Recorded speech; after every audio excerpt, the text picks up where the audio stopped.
আমরা আজকে করব হচ্ছে সাবজাংটিভ ভার্ব। হয়তো কেউ কেউ এটা প্রথম শুনতেছো, আবার অনেকে হয়তো একটু পড়ছো এবং তুমি বুঝতে পারছো ভার্ব গুলো অ্যাকচুয়ালি মুখস্থের। তো সেটা নিয়েই বেশ কিছুক্ষণ ধরে আলোচনা, গবেষণা, হাসি ঠাট্টা, আড্ডা চলতেছিল যে কিভাবে আসলে সাবজাংটিভ তোমাকে পড়াইলে তোমার মুখস্থ হয়। তার আগে সাবজাংটিভ ভার্ব সহজ করতে এটা হচ্ছে বিশেষ বিশেষ কিছু ভার্ব আছে এখানে, এই যে ভার্বগুলো লিখছি সেই ভার্বগুলো তোমাকে সহজ কথায় মুখস্থ করতে হবে। সহজভাবে মুখস্থ করাই দেয়াই হচ্ছে আমার কাজ। আমরা মুখস্থ করব, তার আগে আমরা একটু দেখে আসি যে এইখান থেকে প্রশ্ন কিভাবে আসে। যেমন এটা একটা question, he suggested that Rima dash Dhaka. যে কেউ যদি আমাদের সাবজাংটিভ সম্পর্কে ডিপ নলেজ না রাখে এবং সাবজাংটিভ ভার্বগুলার রুল তার মুখস্থ না থাকে, তখন সে সুন্দর মতো দাগায় দিবে হচ্ছে, তুমি হলে কি দাগাইতা? পজ করো, পজ করো, যারা এই ভিডিওটা দেখতেছো এখানে পজ করো, কোশ্চেনটা করো, তোমার মনের মধ্যে কোনটা উত্তর আসে সেটা একটু অবশ্যই অবশ্যই কমেন্টে লিখো। আমি বলতে পারি 99% স্টুডেন্ট বলবে শুড গো দেয়ার। আচ্ছা, তো আবার একটা কোশ্চেন বলছে, we proposed that he dash a vacation, he should not take a vacation. Most of the students এটাই দেখাবে। এরপর বলছে we urge him dash now, কেউ লিভিং দিবে, কেউ লিভ দিবে, কেউ টু লিভ দিবে। এটা আসলে সব আন্দাজ, ঠিক আছে, আন্দাজ। I suggest dash it now, I suggest অনেকে দিবে doing it now। So why আবার I suggest to do it now, অনেকে এটাও দিবে। তারপর তুমি কোশ্চেন ধাঁচটা বুঝতে পারতেছো যে এখানে আসলে এমন সেন্টেন্সের চেহারাটাই বদলায় দেয় ভার্বগুলা, যে এই এমন একটা সেন্টেন্স অনুযায়ী আমার ভার্বটাকে বসাইতে হবে যে ওইখানে কি V1 বসবে, না V2 বসবে, না হ্যাভ প্লাস V3, না A to Z কি বসবে, না ইনফিনিটিভ বসবে, কি বসবে, এটা হচ্ছে আমাকে বের করতে হবে। তো চলো, কাহিনী হইতেছে আমরা সাবজাংটিভ সেন্টেন্সে সাবজাংটিভ নির্দিষ্ট, সাবজাংটিভ কি বলছি? নির্দিষ্ট। এই কয়টা ভার্ব দেখলে তাদের বেলায় কিছু নির্দিষ্ট রুল আছে। সো চলো আমরা আগে সেই রুলসটা জানে আসি। এই রুলস 5টা রুলস দিছি, 5টা রুলস একদম টানা মুখস্থ। Subjunctive A rules, rules of subjunctive. একটা সাবজাংটিভ ভার্ব সেন্টেন্স কিভাবে গঠন করে সেটা দেখো, স্ট্রাকচারটা দেখো। ফার্স্টে সাবজাংটিভ ভার্ব থাকবে, এটা আমাদের মুখস্থ করতে হবে। এটা আমাদের কি করতে হবে? মুখস্থ করতে হবে। এরপরে দ্যাট বসবে, তারপরে সাবজেক্ট, তারপরে V1। মেইন কাহিনীটা এইটা। তাহলে যেই সেন্টেন্সে সাবজাংটিভ ভার্ব আসে, এটা ম্যাটার করে না এটা কি হইতে পারে, এটা প্রেজেন্ট ফর্মে হইতে পারে, এইটা পাস্ট ফর্মে হইতে পারে, এইটা ফিউচার ফর্মেও হইতে পারে, সে টু সি 3টা ফর্মে হইতে পারে। বাট অলওয়েজ এন্ড অলওয়েজ এখানে সর্বদাই V1 বসবে। এন্ড V1, তাহলে ফার্স্ট রুলটা হচ্ছে পিওর V1, মানে কি এর সাথে কখনোই এস বা ইএস বসবে না, এর সাথে কখনোই 2 প্লাস V1 হবে না। একদম পিওর V1, জাস্ট ভার্বের বেস ফর্মটা বলতে আমরা যেটা বুঝি সেটা সেটা বুঝা গেছে। অর্থাৎ এই V1 এই সাবজেক্টের উপর ডিপেন্ড করবে না, এই V1 দ্যাটের উপর ডিপেন্ড করবে না, এই V1 ডিপেন্ড করবে ভার্বের, ইভেন এই ভার্বের প্রেজেন্ট পাস্ট পার্টিসিপলের উপর সে নির্ভর করবে না। কি করবে? Just V1। এই পাশের ভার্ব প্রেজেন্ট হোক, পাস্ট হোক, ফিউচার হোক, এই পাশের সাবজেক্ট সিঙ্গুলার হোক, second first person, second person, third person singular, third person plural, যাই হোক না কেন সবসময় এখানে V1, পিওর V1 বসবে। নো এসইএস এবং নো টু। নেগেটিভ সেন্টেন্স হইতে পারে, নেগেটিভ সেন্টেন্সের বেলায় আমরা নট প্লাস V1 বসাবো। মাথার মধ্যে কিছু ঢুকতেছে না আমি জানি, জাস্ট একটু আমার সাথে সাথে একটু বুঝো, জাস্ট পড়ো। এবং রুলস গুলো আমি লিখছি মানে কি, তুমি হাঁ করে তাকায় থাকবা, লেখো। 3 নম্বর কথাটা গুরুত্বপূর্ণ। যদি দেখো যে দ্যাট প্লাস সাবজেক্ট আমার সাবজাংটিভ ভার্ব যুক্ত সেন্টেন্সটায় নাই, তখন কেবলমাত্র 2 প্লাস V1 বসবে। তাহলে আমি কি বলছি? যখন প্রশ্নে দ্যাট প্লাস সাবজেক্ট না থাকবে তখন টু প্লাস ভি ওয়ান বসবে, কিন্তু দুইটা ভার মুখস্থ রাখবা, সাজেস্ট অ্যান্ড রিকমেন্ড। কি বলছি? সাজেস্ট অ্যান্ড রিকমেন্ডের বেলায় টু প্লাস ভার না বসে ভি ওয়ান না বসে টু প্লাস ভি ওয়ান না বসিয়ে আমাদেরকে ভি প্লাস আইএনজি বসাইতে হবে। সহজ রুল কি? সবসময় ভি ওয়ান বসানো। আচ্ছা, যদি দ্যাট প্লাস সাবজেক্ট না থাকে তাহলে টু প্লাস ভি ওয়ান বসানো। আর সাজেস্ট আর রিকমেন্ড কয়টা ভার? দুইটা। সাজেস্ট এন্ড রিকমেন্ডের বেলায় আমরা কি বসাবো? ভি ওয়ান বসাবো। That's it. এরপরে কাহিনী হইতেছে, যদি দেখো সেন্টেন্সটা প্যাসিভে আছে। প্যাসিভ মানে কি? কর্তা সক্রিয় নাই। কি নাই? কর্তা ক্রিয়া করে না। আমি তোমাকে দেখাবো কর্তা কি করে না? ক্রিয়া করে না। সেন্টেন্সটা পড়ে বুঝতেছো যেখানে সাবজেক্টটা অ্যাক্টিভ না। অ্যাক্টিভ মানে কি? কর্তা নিজে কাজ করতেছে, এই জন্যই তো বলা হয় অ্যাক্টিভ। যদি কর্তা নিজে না কাজ করে, অপরকে দিয়ে করায় বা দ্বারা দিয়া করায়, দ্বারা দিয়া কর্তৃক বাই, তখন যখন প্যাসিভ হবে তখন ভি ওয়ান বসানো যাবে না। তখন কি বসাইতে হবে? শুধু বি প্লাস ভি থ্রি। শুধু বি প্লাস ভি থ্রি। পাঁচটা ছোট্ট করে লিখে রাখো, not should, should plus V three, should plus B plus V three. হ্যাঁ, শুড আসবেই না, শুড আসবেই না। এইখানে একটা নোট লিখছি আমি নিচের দিকে, কখনো কখনো অপশনে সলভ করার সময় দেখবা অপশনে ভি ওয়ান থাকে না। যখন অপশনে ভি ওয়ান না থাকবে না তখন শুড প্লাস ভি ওয়ান দাগাইতে হবে। যদি শুড প্লাস ভি ওয়ান আর ভি ওয়ান দুইটাই অপশনে থাকে তাহলে 100% আমাকে ভি ওয়ান দাগাইতে হবে। এখন আসো আমরা কিভাবে সেন্টেন্সের এই ভার্বগুলো মুখস্থ রাখবো, যাতে করে আমরা সেন্টেন্স দেখলে বুঝি যে এটা হচ্ছে সাবজাংটিভ ভার্ব। এখন আমার সাবজাংটিভের রুল ফেলাইতে হবে। আমি যেরকম পজিটিভ ভার্ব পড়াইছিলাম, ফার্স্টেই আমরা একটা প্রেম কাহিনীর প্রযোজনা নিয়ে আসব আমাদের আজকের ক্লাসে। আমাদের সাকিবের একটা করুণ প্রেম কাহিনী ছিল। যদিও এখন আর সাকিব খান আগের মতো বলদ নাই, সে এখন যথেষ্ট স্মার্ট হয়েছে। তো আমরা ধরলাম যে সাকিব খানের একজন প্রেম কাহিনী। তাহলে তুমি মাথার মধ্যে এইটা গাথা বা খালি জাস্ট এইটা তোমার মুখস্থ অলরেডি হয়ে যাবে ভাই, এই ক্লাসেই হয়ে যাবে। জাস্ট এটা খাটাবা, সেটা হচ্ছে সাবজাংটিভ মানে হচ্ছে সাকিবের প্রেম কাহিনী। দেখো নামের সাথেও আমি মিলায় রাখছি, সাবজাংটিভ মানে হচ্ছে সাকিবের প্রেম কাহিনী। এখন সাকিবের প্রেম কাহিনী কি? ভাইয়া ক্লাসে যেই কাহিনী বসলো। এখন আসো জাস্ট ক্লাসের কথাগুলা ফিল করো, তোমার মুখস্থ আমি করাই দিচ্ছি ভাই। কাহিনী হচ্ছে সাকিব একটা মেয়েকে খুব পছন্দ করত। তাহলে পছন্দ মানে কি? প্রিফার।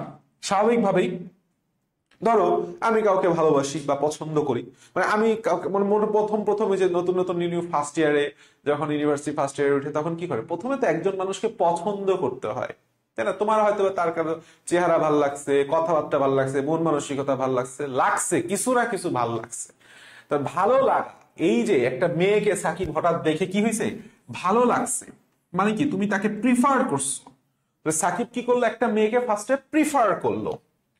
প্রিফার করার পরে সেই মেয়েটার পিচ কি করবে? মুভ করা শুরু করলো। জেলা স্কুলের আমি তো পুলিশিয়ারে ছিলাম, জেলা স্কুলের স্টুডেন্টরা কি করে? গার্লস স্কুলে ছুটি হওয়ার সময় গার্লস স্কুলে দাঁড়ায় থাকে, সামনে দাঁড়ায় থাকবে, তাই না? তার মানে কি?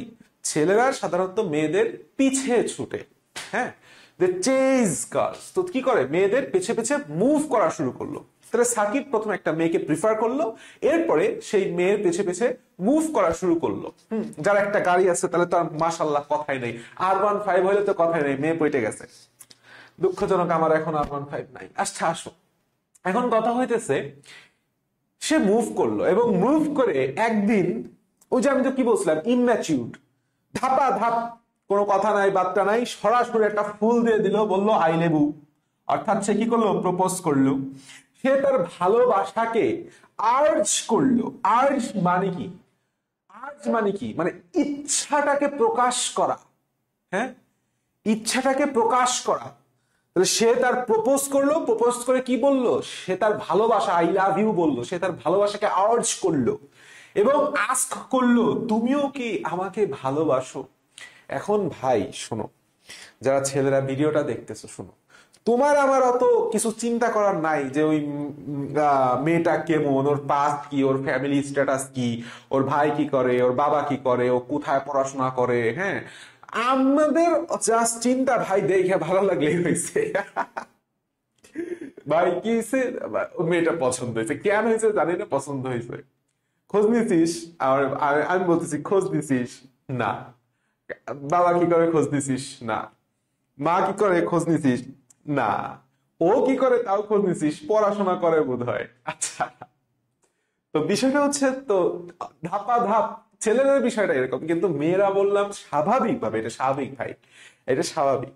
মেয়েদেরকে সুপার কনফিডেন্সিয়াল হইতে হয় এবং সুপার কি বলবো সতর্কও হইতে হয়, যে সে কার সাথে কি কোথায় ঘুরতেছে না ঘুরতেছে, কথাবার্তা বলতেছে, ইভেন এ সিঙ্গেল মেসেজ, আমি কোন মেসেজটা কাকে কি দিচ্ছে, এটাও মেয়েদের বেলায় আমি মনে করি সতর্ক 100% থাকা জরুরি।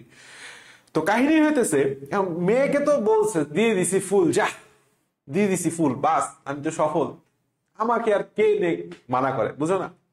কিন্তু মেয়ে তো সবকিছু চিন্তা করে দেখছে, আস্ক করছে, কিন্তু মেয়ে কি করছে, মেয়ে প্রপোজাল বরখাস্ত করে দিছে, বাদ দিয়ে দিছে, না তোমাকে সাথে তোমাকে আমি ভালোবাসি না, তোমার আমার পছন্দ হয় না, ঠিক আছে। তো সমস্যা নাই, এরকম টুকটাক কাহিনী জীবনে সবারই ঘটে, সব ছেলে মানুষেরই ঘটে, এবং this makes you a man. তোমার বয় থেকে ম্যানহুডে আসার যে ট্রানজিশনটা you should go through pain, and this is the first pain. Second pain হবে হইতেছে একাডেমিক কামব্যাক। প্রথমটা হইতেছে ছ্যাঁকা, 2 নাম্বার হচ্ছে একাডেমিক কামব্যাক, একাডেমিক ডাউনফল যেটাকে বলি। 3 নাম্বার তোমার হচ্ছে ফাইন্যান্সিয়াল সামথিং, যখন তুমি ফাইন্যান্সিয়াল ক্রাইসিসে পড়বা। This 3 things will make you a man, সহজ কথা। তো আমি তোমাকে কি বলতেছিলাম, যখন মেয়েটা ছেলেটারে রিজেক্ট করে দিচ্ছে, ছেলে তো ইগো আছে, নিতে পারে নাই, তখন সে ডিমান্ড করে বসে, না তোমার আমার ভালোবাসতেই হবে। সে ইনসিস্ট করছে, ইনসিস্ট মানে কি, জোর আরোপ করা, যে করতে হবে বেটা, করতে হবেই, আমি তোরে বলছি আই লাভ ইউ, তোরে আমারে বলতে হবে আই লাভ ইউ।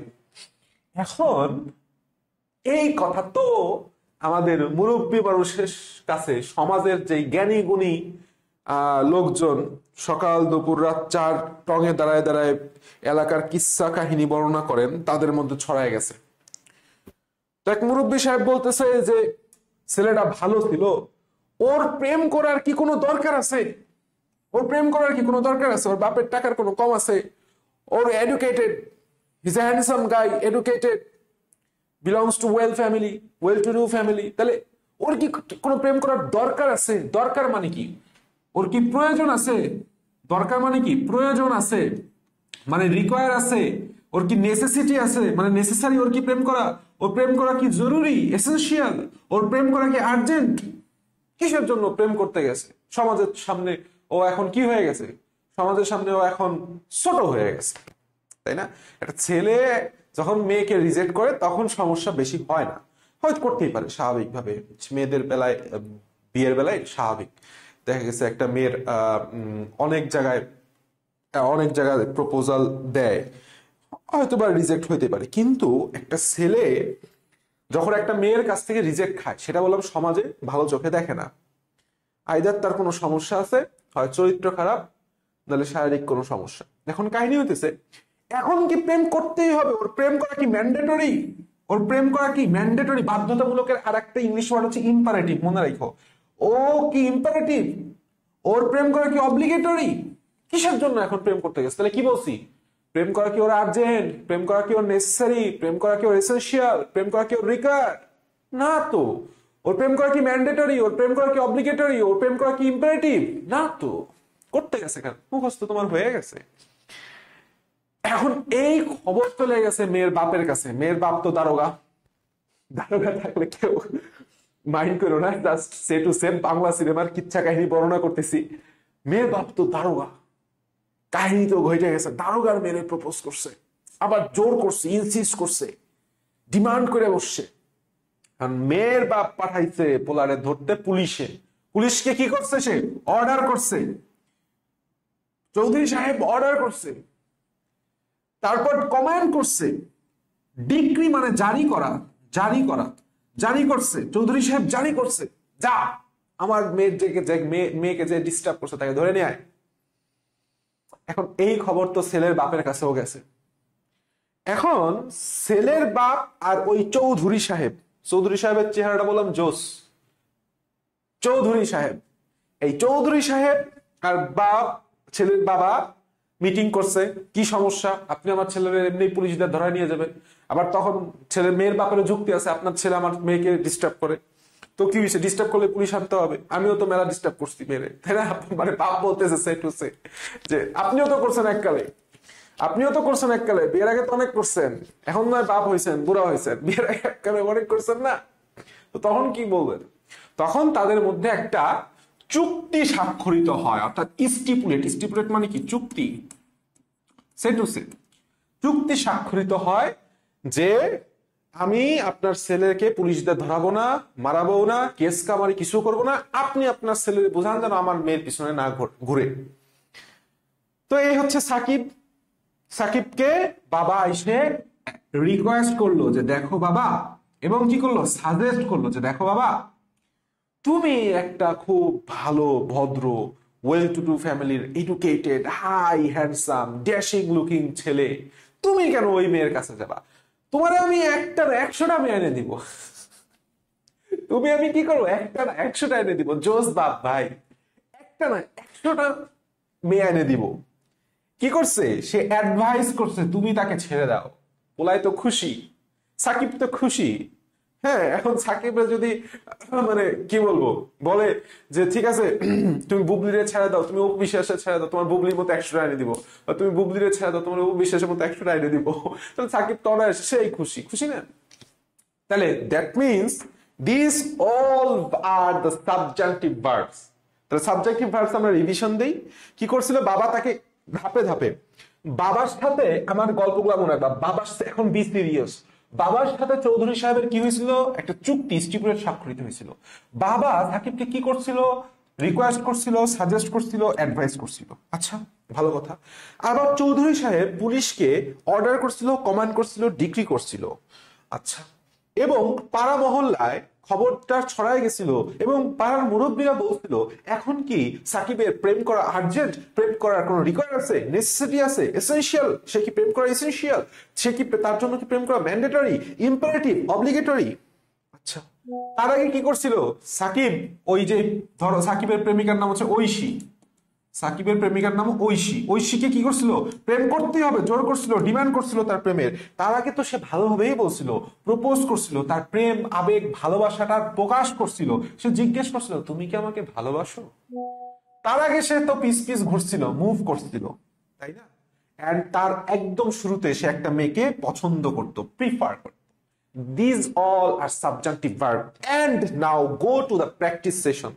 সেটা হচ্ছে দেখো, হি সাজেস্টেড, তাহলে সাজেস্ট এটা কি, একটা সাবজেক্টিভ ভার্ব, দ্যাট আছে, রিমা সাবজেক্ট আছে, তাহলে এরপরে কি বসবে, শুধু V1 গো, শুড গো না, শুড গো না, এটা ভি, এটা সাবজেক্টিভ ভার্ব যেই ফর্মে থাকুক, জাহান্নামের ফর্মে থাকুক, ডাজন্ট ম্যাটার, তোমার দেখতে হবে সেন্টেন্সের স্ট্রাকচার ঠিক আছে কিনা। ওই যে সাজেস্ট করছিল, কি করছিল, সাজেস্ট করছিল, এই যে সাজেস্ট করছিল যে ওই মেয়ের পিছনে ঘুরিস না, মেয়েটা ভালো না, পাস্ট খারাপ। উই প্রপোজড, উই যে ফার্স্টে সাকিব প্রপোজ করছিল দ্যাট প্লাস সাবজেক্ট আছে, তাহলে এবার কি হবে, V1। যেহেতু এখানে V1 আছে, তাহলে পাশে একটা নট আছে সবগুলা, তাহলে 100% C. We proposed that he not take a vacation. তোমরা সবাই লাগাই দিবা he should not take a vacation. আচ্ছা, এরপরে উই আর্জ হিম, তাহলে আর্জ করছিল, প্রেমের আবেগ ভালোবাসার প্রকাশ করছিল। বাট এখানে কাহিনী হচ্ছে দ্যাট নাই, কি নাই, দ্যাট নাই। এখন দ্যাট না থাকলে রুল হচ্ছে দুইটা, সাজেস্ট এবং রিকমেন্ডের বেলায় হচ্ছে V প্লাস আইএনজি, আর বাকি সবের বেলায় হচ্ছে 2 প্লাস V1। তাহলে এখানে 2 প্লাস V1 কোনটা আছে, এইটা। আচ্ছা, আই সাজেস্ট, খেয়াল করো, আই সাজেস্ট দ্যাট ইট নাও। তুমি যারা এখন বুঝতেছো যে আই সাজেস্ট এরপরে কি নাই, দ্যাট নাই, দ্যাট আছে, দ্যাট নাই, তাহলে সাজেস্ট প্লাস আর একটা ছিল হচ্ছে রিকমেন্ড, এদের পরে কি বসবে, V plus ING. I suggest doing it now. তাহলে কথাটা বুঝতে পারছো, কখন দ্যাট নাই দুই জায়গায়, কিন্তু সাজেস্ট আর রিকমেন্ড এর বেলায় ভি প্লাস আইএনজি বসবে, বাকি সবার বেলায় 2 প্লাস ভি1 বসবে। আচ্ছা, আরেকটা question, last question, I recommended that the letter dash. এখন তুমি বলো তো শুড বি রিটেন, রিটেন তাহলে ভার্ব কি রাইট, তাহলে কাহিনী হইতেছে এটা কিভাবে আছে, দ্যাট আছে কোন জায়গায়, রাইট আছে, তুমি বসাই দিতে পারো, হঠাৎ করে তুমি ভি1 বসাই দিতে পারো, কিন্তু ভি1 বললাম হবে না। কারণ কি, তোমার সেন্টেন্সের পরের পার্টটা খেয়াল করতে হবে যে একটা লেটার নিজে নিজে লিখতে পারে না, লেটার কাউকে দিয়ে লেখাইতে হয়। তাহলে এর পরের যে পার্টটা লেটার, তাহলে এটা হচ্ছে আমার কি প্যাসিভ, এটা পরের পার্টটা হবে প্যাসিভ সেন্টেন্স। প্যাসিভ সেন্টেন্স হলে কি হয়, বি প্লাস ভি3, উত্তর হচ্ছে B. Be written, I recommended that the letter be written, not should be written. খবরদার, শুড বি রিটেন আমরা দিব না। Recommended that the letter should be written হবে না, না না, আমি বারবার বলতেছি, বারবার বলতেছি, কি হবে, বি রিটেন হবে। হ্যাঁ, বি রিটেন যদি অপশনে কোথাও না থাকতো তখন আমি শুড বি রিটেন দিতাম। দ্যাটস অল অ্যাবাউট আমাদের সাবজেক্টিভ ভার্ব। আশা করি আর জীবনেও ভুল হবে না। একটা সাকিবের প্রেম কাহিনীর প্রযোজনা এবং আমার কথা যদি চিন্তা করো, ইনশাল্লাহ আর জীবনেও ভুল হবে না। ঠিক আছে, বেস্ট অফ লাক, টাটা।